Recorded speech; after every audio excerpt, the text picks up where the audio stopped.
My sister stood in front of a crowded room full of friends, co-workers and family members. She held up a small box I had brought and tilted it slightly, like it was something ridiculous. She smiled and said, "This is from my sister. She can't even afford diapers. But let's see what she came up with anyway." Everyone laughed. My mother laughed the loudest. I felt everything inside me tighten up. My cheeks burned, my hands went cold, and my son Marcus, he was only 8, looked at me from his chair. His eyes showed confusion, pain, and a little bit of fear. I said nothing. I just wanted to leave. I wanted to disappear. But right when I reached for his jacket, Marcus stood up. He pulled his backpack from under the table, walked quietly to the middle of the room, and placed something next to the pile of gifts. Talking stopped. Nobody moved. He looked my sister straight in the eyes and said, "This is from my mom and from Grandpa too." The room went completely silent. My sister froze. The smile disappeared from my mother's face. And when the box was opened, the atmosphere in that room changed forever. Let me tell you what was inside and why it meant more than any amount of money could ever buy. I was never supposed to be a mother. That's what people whispered behind closed doors. Not because I was too young or careless, but because I simply wasn't the woman anyone imagined with a baby in her arms. That was always my younger sister. Beautiful, smart, the one who did everything right. She went to college, got her degree in marketing, landed a respected job downtown, married a man with perfectly styled hair, and now she was pregnant. The perfect timing, the perfect place, the perfect life. And I had Marcus when I was 23. His father left us before I even got out of the hospital. I raised my son alone with no support, working multiple jobs that barely covered rent. During the day I cleaned apartments. At night I stocked shelves at the grocery store. I had no safety net. Even my mother didn't help me. From early on, she made me feel like I was the daughter who always needed help. The one who was always one step away from the next mistake that could ruin her life. Years ago I stopped asking her for anything. The only person who saw me differently was my father. Robert Miller wasn't a loud man, but he had this calm, gentle way of making you feel like you could do it, even when you didn't believe it yourself. He would come over and fix a leaking faucet without me even asking. He taught Marcus how to hammer nails into scrap wood and called him his little chief. He never said it out loud, but I knew he was proud of me. And last year he died. A long, slow battle with a terrible illness. That grief still hasn't let me go. Sometimes I forget he's gone and catch myself wanting to send him a photo of Marcus's school project. When she announced her pregnancy and sent out invitations to the baby shower, my feelings were mixed. I was genuinely happy for her despite everything. She's my sister. I wanted to go, support her, and maybe for a few hours feel like part of the family again. I didn't expect warmth, but I also didn't expect cruelty. Marcus was excited. He asked if we could bring a gift. I said yes, even though I had no idea how we'd manage it. There was no room in our budget, but I still had a soft blanket I'd crocheted when Marcus was a baby. It was in a storage box, clean, neat, in good condition. I washed it, wrapped it nicely, and added a handwritten note. It wasn't a store-bought gift, but it came from the heart. I hoped Sophie would see that. On the day of the party, I wore my best jeans and a clean blouse. Marcus wore a button-up shirt and khaki pants. We took the bus. The party was at a fancy venue outside the city. Glass walls, flower arrangements, catered brunch. Everything screamed money. When we walked in, hardly anyone noticed us. Sophie glowed in a designer dress. Around her stood tall women in high heels, laughing and holding cocktail glasses. I spotted my mother at the buffet table. She waved at us but didn't hug us when we got closer. Just a strained smile and a quick glance at our small gift package. "Oh, how sweet," she said in a smooth, empty voice. Marcus hugged her on his own. She briefly touched his hair and immediately turned back to her conversation with one of Sophie's friends. We sat down at a table near the edge. I poured Marcus some punch and tried not to notice that nobody came over to us. I reminded myself why we were here. We came for Sophie. Finally, Sophie stood up and started opening gifts. People clapped and gasped admiringly at expensive bottles, baby warmers, and luxury diaper bags. When she got to our box, I saw her look at the name tag. Her lips twisted into that half-mocking smile I knew all too well. She held the box with one hand like it weighed nothing and said, "This is from my sister. She can't even afford diapers, but let's see what she came up with anyway." Felt like a slap in the face. Froze. More laughter. My mother laughed along with everyone else. I felt heat rising up my neck. Marcus looked at me. I didn't want him to see my tears. So I smiled at him and said, "It's okay, sweetheart. Let's go. It's time." But Marcus didn't move. He kept looking forward. Then I saw him lean forward and pull something from his backpack. At the time I didn't think much of it. I thought it was a drawing or a toy. I didn't know what he was planning. I didn't know that all this time he'd been carrying something with him that I didn't even know existed. And I certainly didn't know that my son, an 8-year-old boy who barely reached over the edge of the gift table, was about to change everything. Marcus stood up from his chair with a quiet determination I didn't recognize. In his hands, he held a small box wrapped in plain brown paper. It didn't match the shiny, festive gifts around it at all. I quietly called his name, but he didn't even turn around. He walked forward calm and steady. People started to notice him. Conversations faded to whispers and then to complete silence. Sophie froze mid-laugh when she saw him. My mother tilted her head with that confused smile adults give children when they don't know what they're up to. Marcus walked right up to the gift table, looked at Sophie and said, "This is from my mom and from Grandpa too." He spoke quietly, but his voice carried through the entire room. I saw shoulders stiffen, saw people turn around. Sophie's mouth opened like she wanted to say something, but no words came out. I stood up too. I wanted to go to him, take his hand, explain what was happening before someone turned this into another cruel joke. But something inside me said, "Wait." Sophie looked at the box. It was tiny, barely big enough for a few socks. The paper was folded unevenly. You could tell right away that a child had done it. And yet she reached out her hand toward it. As she started removing the paper, the silence in the room grew even thicker. Inside was a folded piece of paper and an old silver baby rattle. Tarnished, worn, yet surprisingly beautiful. You couldn't find something like this in stores anymore. Sophie picked it up, looked at it in confusion, and then turned to the letter. My mother leaned forward to read over her shoulder.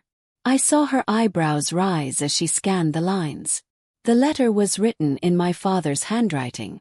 It hit me like a punch to the chest. I hadn't seen that rattle since the day we sorted through my father's things after the funeral. I had been sure it was either stored away or given to someone else. I had no idea Marcus had kept it, and I knew nothing about the letter. My mother took the note from Sophie's hand and began reading it out loud. "For my next grandchild," she read. At the word next, her voice trembled. People shifted uncomfortably in their chairs. Some of Sophie's friends leaned forward. The laughter had stopped. "Maybe I won't get to meet you, but I wanted to leave you something important. This rattle has been passed down in our family for 3 generations. I gave it to my daughter Marin when her son was born. Now it belongs to you."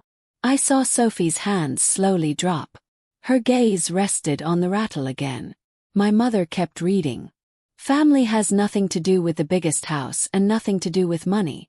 Family is the people who show up, who sacrifice, who can forgive. I hope that when you grow up, you'll treat people with kindness, regardless of what they have or don't have. In time you'll understand. Gifts come in many forms." When she finished reading, the only sound in the silence was the quiet hum of the air conditioning on the ceiling. That's how quiet the room had become. Sophie turned pale. Her fingers gripped the letter like she was afraid to let it go. My mother didn't look at me, but I noticed her blinking rapidly, like she was holding something back. Marcus turned to me. I smiled, but my body felt frozen. My throat was tight, my hands were shaking. I had come to this party in a room full of money with a blanket crocheted from old supplies. And my son had brought something no gift could compare to. Our history, our heart, our truth. I didn't know what to do next. Apologize, take his hand and leave. But before I could even take a step, Sophie did something I never expected. She walked around the table and went to Marcus. And then she knelt down and hugged him. Not a quick touch, not a gesture for show, a long, real embrace. "Thank you," she said quietly. "I didn't know he saved this. I really didn't." Marcus nodded once and walked back to me. I crouched down and wrapped my arms around him. And in that moment something inside me broke open. Not painfully, but more like a dam had finally given way. There was no applause, no new jokes, just silence, then quiet conversations and a strange, unexpected feeling of peace. I hadn't expected to be respected that day. I just didn't want to be humiliated. But my son reminded everyone, including me, what it means to come with love. Even when it seems like there's no place for you in this world. After Marcus handed over the box and the letter was read, I stood there as if the ground was being pulled out from under my feet. I wasn't ashamed anymore. I wasn't angry. I was shaken. Because while I had given me that right, but because my son had given it to me. He reminded me of who I am, where I come from, and that the love we carry inside us, even when it's quiet, hidden, wrapped in plain brown paper, cannot be made ridiculous. Has weight. I didn't expect to hear from Sophie again so soon. But just a few days after the party, she asked if I could come over. She wrote that she wanted to talk. No emojis, no awkward exclamation marks, just a short message with an address and time. I stared at the screen and didn't know if I should go. Part of me wanted to ignore it. I was tired of always taking the first step, tired of going places where I wasn't welcome. But this time was different. It wasn't a demand. It was an invitation. And I said yes. I took Marcus with me. When we arrived at her apartment, it smelled like cinnamon and vanilla, like she'd made an effort to make it deliberately cozy. Baby clothes were stacked neatly on the couch. A small crib already stood against the wall, and on the dresser by the window, I saw it immediately. Dad's rattle and his letter, now framed, standing upright, almost like a shrine. Sophie smiled gently at Marcus. Then she turned to me and asked if we could talk privately for a moment. Marcus went into the kitchen where her husband was making hot cocoa, and I followed her into the nursery. She sat on the edge of the bed and rubbed her palms together. For a few seconds she said nothing. Then she said, "I was cruel. The party. I acted like it was a joke. But I knew it would hurt you." That's exactly what I wanted. I didn't answer right away. I wanted to hear everything. She took a deep breath. "I was jealous of you, Maren. I never said it out loud because it sounds ridiculous. Everyone always thought I had it all together, that I was the one who did everything right. But you have something I don't have. You raised a child who can walk into a room full of strangers, speak from the heart, and make adults go silent and think. That's not an accident. That's you." My throat tightened. I didn't know what to say. Sophie glanced at the framed letter. "When Dad died, I shut down. I didn't want to admit how much I needed him. But I think I hurt you even more because I pretended he didn't favor anyone. But he did. He saw you, and I hated that because deep down I knew you deserved it." I took a step forward and sat down next to her. The room was quiet. Only the heater hummed steadily somewhere in the wall. It smelled like baby lotion, soft and clean. I stayed silent, and finally I said, "I never wanted to compete with you. I just wanted us to be sisters." She nodded. Her eyes filled with tears. "I don't want to compete anymore either." We sat like that for a while without saying a word, but it wasn't empty silence. It was full. Then she asked if she could tell her child about our father. Not just about the rattle, but about how he secretly slipped Marcus candy, how he came to parent-teacher nights when I couldn't get off work, how he told Marcus bedtime stories every night, always with the same silly voice. She wanted her child to know that kind of love too. I said, "Of course. Yes." When we came back to the living room, Marcus had curled up on the couch. He held a mug of hot cocoa in his hands, and a stripe of chocolate clung to his upper lip. Sophie knelt down in front of him and said, "You know, when your cousin is born, I'm definitely going to tell them about you, about how brave you were and how much you love your mom." Marcus smiled a little and nodded. On the way home, he asked me if she was still angry. "No," I said. "I think she finally saw everything the way it really is. It wasn't just about the letter and not just about the rattle. It was about what they stood for. Our family's history, our love, our pain, and our worth. About remembering that again. Worth isn't measured by status or money. It's in how you carry yourself, especially when no one's applauding you." I looked out the bus window. The city lights streaked past. I thought about Dad and what he would say if he could see us now. He'd probably say, "Well done, sweetheart." And for the first time in a long time, I believed it. After that evening at Sophie's apartment, something began between us that was barely visible but completely real. We didn't suddenly become best friends. We didn't start sending each other hearts every day or calling constantly.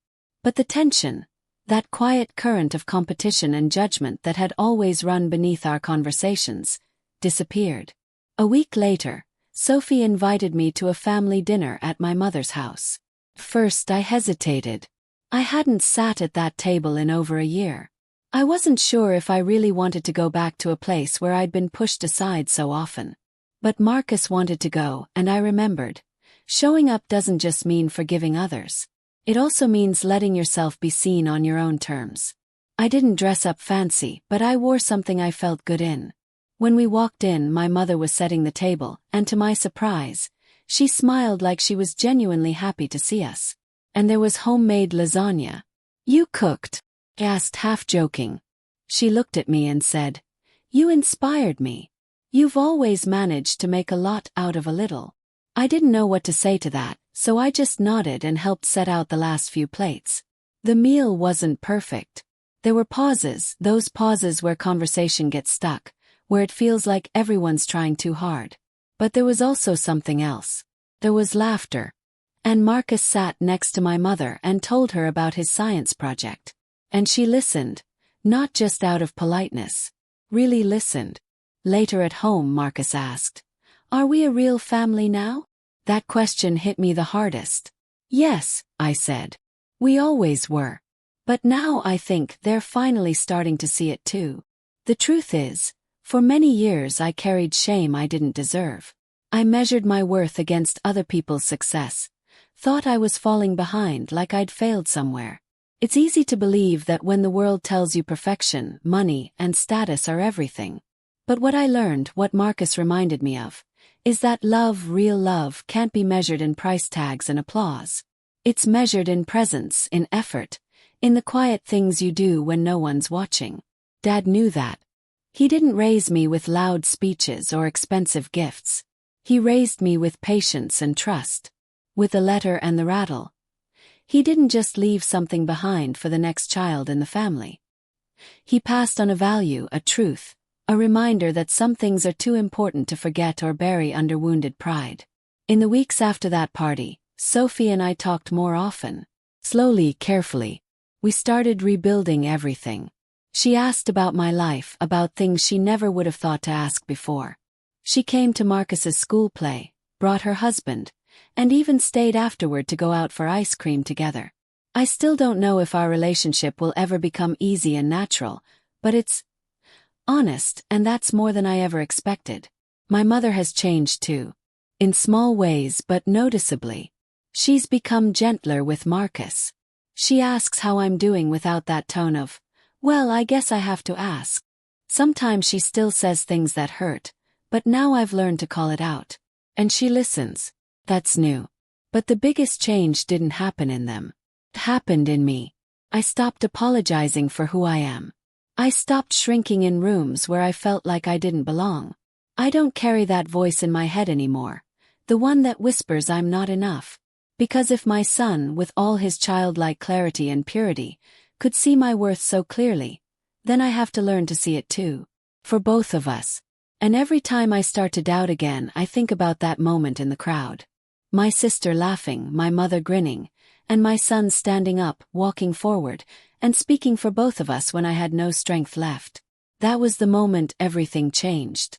Because love doesn't have to be loud. Has to be real. And sometimes the smallest gift carries the deepest memory inside it.